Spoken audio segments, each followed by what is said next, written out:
Bonjour à tous, aujourd'hui nous allons sur le plus long trajet ferroviaire du monde relie le Portugal à Singapour sur plus de 19 000 km. Et tout le monde peut se lancer dans cette grande aventure. Présenté comme le moyen de transport le moins polluant comparé à la voiture ou à l'avion, le train peut être l'occasion de découvrir deux continents en un seul voyage.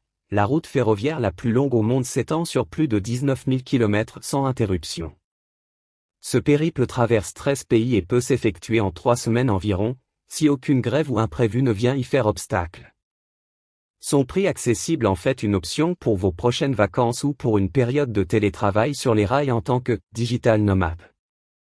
La ville de Lagos à la pointe sud du Portugal en est le point de départ. L'itinéraire serpente sur la péninsule ibérique entre Lisbonne, Portugal, et Hendaye, France, via l'Espagne. Le trajet continue ensuite entre Paris, France, et Moscou, Russie, via l'Allemagne, la Pologne et la Biélorussie. Il se poursuit de Pékin à Kunming, Chine, jusqu'à Vientiane, Laos, en passant par le Vietnam.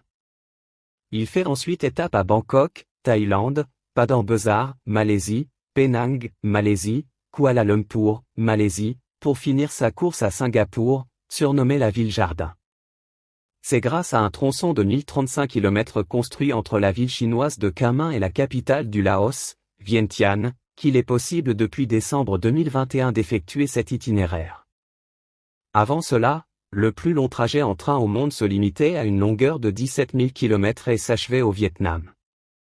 Pour savoir ce que cette aventure coûte, il faut additionner le prix des tickets à chaque arrêt, en combinant le prix des billets de métro entre chaque gare. Sur son blog, l'enseignant, conférencier et entrepreneur Maxime Blondeau a dressé un détail, estimant par exemple que la trajectoire entre Moscou et Pékin revient à 644 € pour 136 H29 de transport. Le total revient à plus de 1 500 €. Mais attention, il faut ajouter à ce montant le prix des visas pour entrer sur le territoire de certains pays. Le trajet requiert cette visa pour un coût de 1 100 €, selon le blogueur Site 61. Dernier point, et non des moindres, le prix des repas le temps du parcours. Résultat, prévoyez un budget supérieur à 3 000 €. À noter également que la guerre en Ukraine en cours complique le trajet et le rend un peu plus onéreux. Car il faut prévoir un visa supplémentaire de transit pour entrer et pour sortir de Biélorussie, qui n'est valable que pour une durée de 2 jours. Ce dernier représente un coût additionnel de 35 € si la demande est effectuée en amont, ou de 120 € s'il est réclamé sur place. Il faut également s'assurer que le visa d'entrée sur le territoire russe coïncide avec l'arrivée du train. Si la moindre démarche n'est pas correctement effectuée, vous avez une chance sur 2 que le douanier vous renvoie sur les rails opposés. Ce qui mettrait un point d'arrêt au périple. Auparavant, le train le plus long du monde s'arrêtait à Ho Chi Minh Ville au Vietnam. Il avait une longueur de moins de 17 000 km.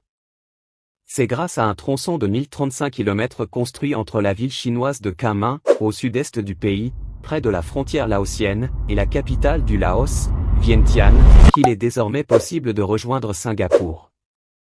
Pas moins de 167 ponts et 75 tunnels ont dû être construits pour cette nouvelle ligne ferroviaire. Ce projet fait partie des « nouvelles routes de la soie » chinoises. Aujourd'hui, il est donc possible de rejoindre Singapour depuis l'Europe. De quoi économiser plusieurs tonnes sur son budget carbone en privilégiant le train plutôt que l'avion. Merci de nous avoir suivis, à bientôt.